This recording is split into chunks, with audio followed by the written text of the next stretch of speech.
And you could tell me if I'm off, but I see it on your face when you say that he's the one that you want. Bienvenue à Chaska dans le Minnesota aux États-Unis. Ce sera la capitale du golf pendant 3 jours. I know I can treat you better than he can. Aujourd'hui dans cette émission, nous allons voir tous les aspects de cette Ryder Cup 2016. Nous allons rencontrer les fans, nous allons parler de l'aspect économique et de l'aspect politique. Et bien sûr, nous allons parler de la Ryder Cup 2018 qui se tiendra à Saint-Quentin-en-Yvelines. C'est parti pour une émission spéciale Ryder Cup. 'Cause I know I can treat you better than he can. And any girl like you deserves a gentleman. La mise en scène de tout ça est particulièrement réussie par rapport aux d'autres Ryder Cup. De là où on est debout, on est en train de faire cette interview, on voit le petit green, on a le practice, on voit le départ du 1, on voit la scène pour la cérémonie d'ouverture et de clôture, et on voit aussi le village public avec ses restaurants, ses bars et aussi ses magasins. Ça, c'est essentiel pour créer une ambiance. En dehors du parcours, c'est essentiel parce qu'il y aura de l'ambiance sur le parcours lors des matchs. Il est à 7h du matin ici à Chaska, les golfeurs viennent d'entrer sur le green, les supporters sont en délire, ils viennent pour encourager leur équipe, il y a de nombreux Américains, mais évidemment des Européens, ils sont au total 20 000 derrière moi pour le premier coup de la journée, je vais aller les rencontrer. Putt for the money, drive for show. Go USA now, go cat go. Let's rock. J'adore ça, l'émotion. Il y a des gens géniaux qui sont venus pour encourager les USA. Nous pouvons tout gagner. C'est une pure atmosphère, nous ne pouvons pas la comparer à une ambiance classique. L'ambiance est comparable à un stade de football. C'est le summum, je crois, des compétitions de golf au-delà des 4 grands tournements qu'il y a annuellement. Mais en plus, ça, c'est un match, l'Europe contre les États-Unis, et c'est quelque chose qui nous plaît. C'est la plus grande compétition, le pays la prend très au sérieux et nous sommes très fiers de cette victoire de l'indépendance.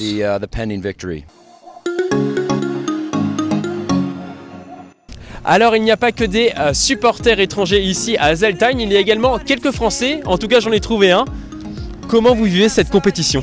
C'est extraordinaire, je suis vraiment ravi d'être ici. C'est vrai que j'ai pas vu beaucoup de Français, je suis même quasiment le seul parmi 200 000 Américains. Alors le soleil commence à être un peu haut, commencent à boire un peu de bière, donc on hésite quand même à dire qu'on est pour l'Europe parce qu'ils sont extrêmement patriotes, très très fiers de leur pays. Et ce qui est intéressant d'ailleurs, c'est que il y a des joueurs britanniques qui défendent les couleurs de l'Europe et ils sont vraiment à fond pour l'Europe, donc ça fait plaisir de retrouver aussi les joueurs britanniques dans cette ambiance. Et vous avez vu une icône du sport américain, Tiger Woods. Voilà, je l'ai vu en chair et en os, il était à 5 mètres de moi, voilà. Alors il a toujours une nuée de fans et de supporters, on ne peut pas l'approcher, mais effectivement je l'ai vu, voilà, donc c'est quand même une belle journée. Vous pouvez mourir tranquille, c'est ce que vous m'avez dit en off. Ouais, c'est une des choses que je voulais faire, donc il en reste encore plein à faire, notamment dans 2 ans, ne l'oublions pas. Il y a donc des fans français, mais il y a également des volontaires français. Nous allons les rencontrer.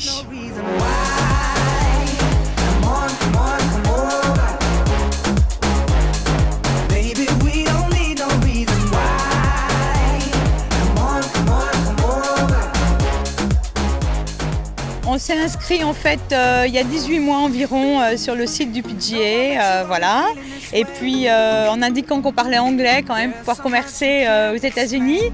Et donc voilà, on est rentré dans le staff des bénévoles comme ça, on a eu réponse, on a suivi tout un parcours d'inscription en fait et on a eu réponse il y a à peu près un peu plus d'1 an. On est super bien accueillis, c'est bon enfant, il y a une super ambiance avec les volontaires. Il n'y a pas beaucoup de volontaires internationaux, on est 250, mais on fait des super contacts.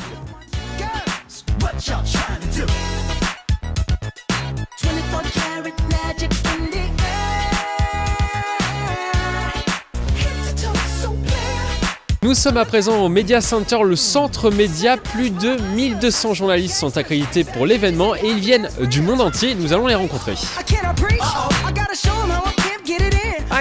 Je suis ici pour Sky Golf Sport. Je m'occupe des médias sociaux, Facebook, Twitter, Instagram et je couvre ce qu'il se passe en dehors de la compétition pour les fans de la Ryder Cup.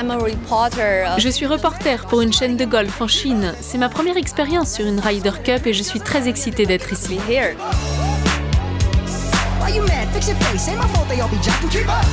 Après avoir vu les médias étrangers, nous allons voir les médias français. Cocorico, il y en a des dizaines ici au Media Center. Nous allons voir le consultant Thomas Levé.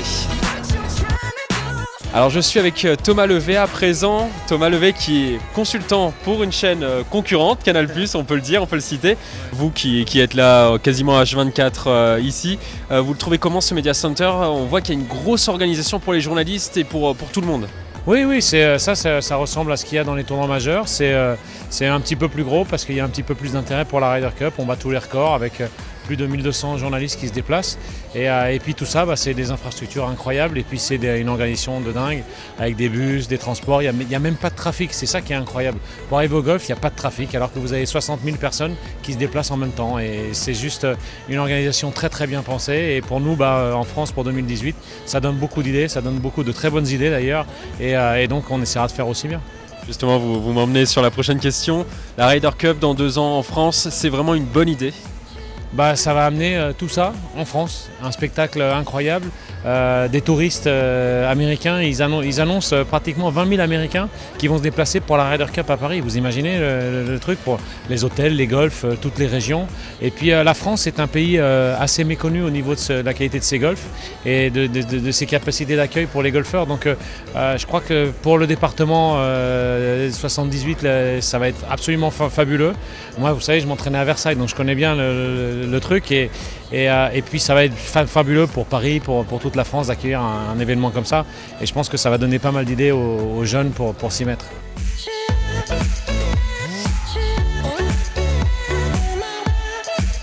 Après avoir visité le Media Center, nous sommes maintenant devant l'écran géant d'Haseltime. Ils sont plusieurs milliers à venir chaque jour ici pour encourager leurs protégés. On peut voir en direct l'évolution des scores et les matchs.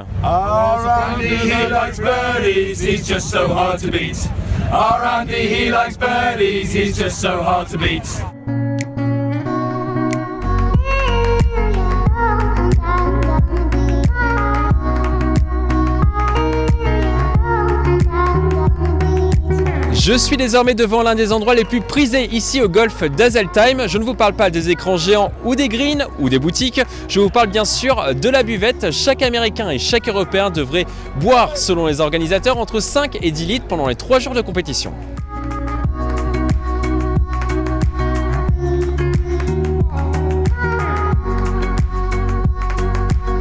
Je suis à présent avec Jean-Loup Charon, le président de la Fédération française de golf. Alors Jean-Loup, vous êtes ici dans le Minnesota. Oui. Qu'est-ce que vous pensez de cette Ryder Cup?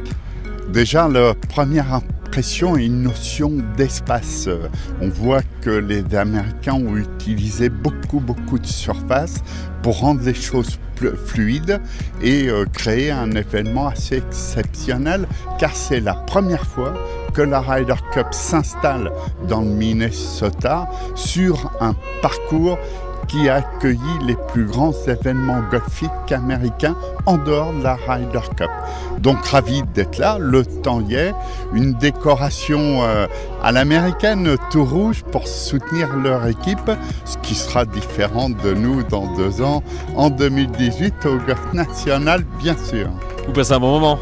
Excellent, bien sûr, l'accueil est chaleureux, les Américains sont chaleureux, ils partagent avec nous des événements dramatiques et tragiques et lorsque l'on dit qu'on est français, ils ont une amitié, une chaleur qu'ils veulent transmettre et nous disent à quel point ils aiment la France.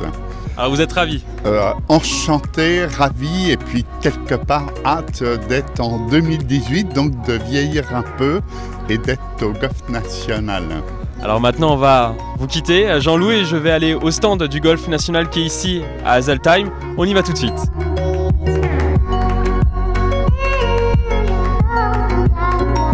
Je suis à l'entrée du golf Haseltime ici à Chaska. Juste derrière moi, vous l'aurez reconnu, c'est le stand du Golf National de Saint-Quentin en Yvelines. On y retrouve des informations sur le golf, sur le parcours, l'Albatros considéré par les spécialistes comme l'un des plus compliqués au monde. On peut jouer également à des jeux, mais également se prendre en photo avec la Ryder Cup. Il y avait beaucoup de monde il y a quelques instants.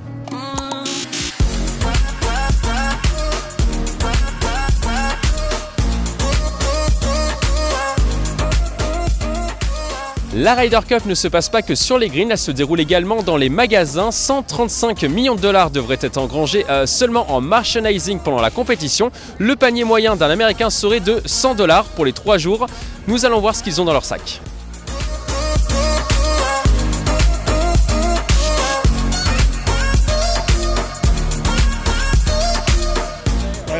Casquette Ryder Cup. And the program. Le programme officiel de la Ryder Cup.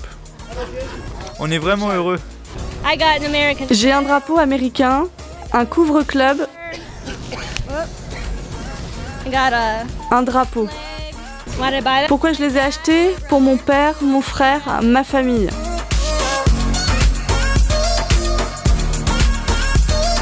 Nous allons désormais voir Pascal Grisot, l'un des organisateurs de la Ryder Cup en France. Nous allons voir avec lui les retombées économiques que pourra avoir la Ryder Cup en France en 2018.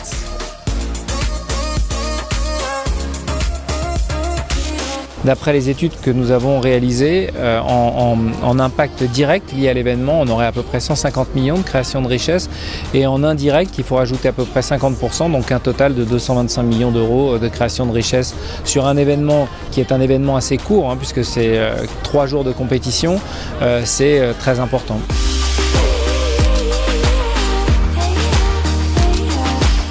Les dollars ne sont pas seulement engrangés ici au golfe d'Hazeltine, comme vous pouvez le voir derrière moi. L'économie locale est également impactée. Nous allons rencontrer un habitant qui habite à quelques pas de la Ryder Cup. Il a vu ses recettes doubler depuis 3 jours.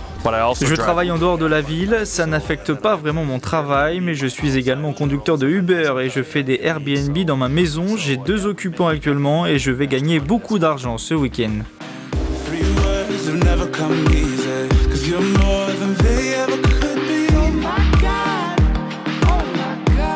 Nous avons hâte d'être déjà en 2018 et de faire peut-être même encore mieux que ce que nous voyons aujourd'hui ici aux États-Unis. Ça vous fait peur de l'organisation qu'il y a ici à Hazeltine, ou vous pensez que Saint-Quentin-Yvelines peut faire la même chose?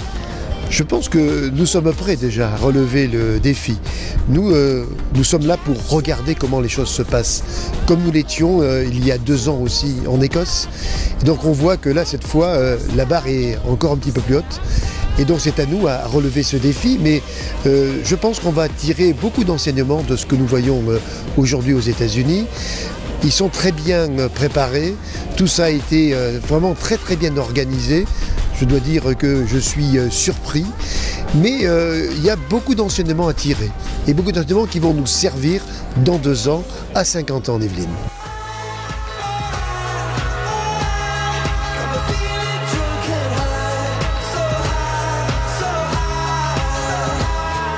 La Ryder Cup 2016 touche à sa fin ici à Chaska dans le Minnesota. Rendez-vous en 2018 à Saint-Quentin-en-Yvelines.